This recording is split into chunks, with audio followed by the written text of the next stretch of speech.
Hi hello friends, పొద్దున్నే వృద్ధాశ్రమం నుంచి కొంతమంది రావడం జరిగింది. సో అందులో ఏంటంటే మా అమ్మ చీరలు ఉన్నామన్నమాట. సో ఆ చీరలు ఒక మూటలో ఉన్నాయి. సో ఆ మూట అలాగే కట్టిపెట్టున్నాము. సో ఒక నూనె డబ్బా.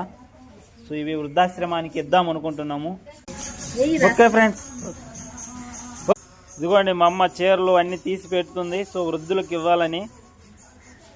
సో అలాగే తీసుకెళ్ళడానికి ఒక అతను వస్తున్నాడు.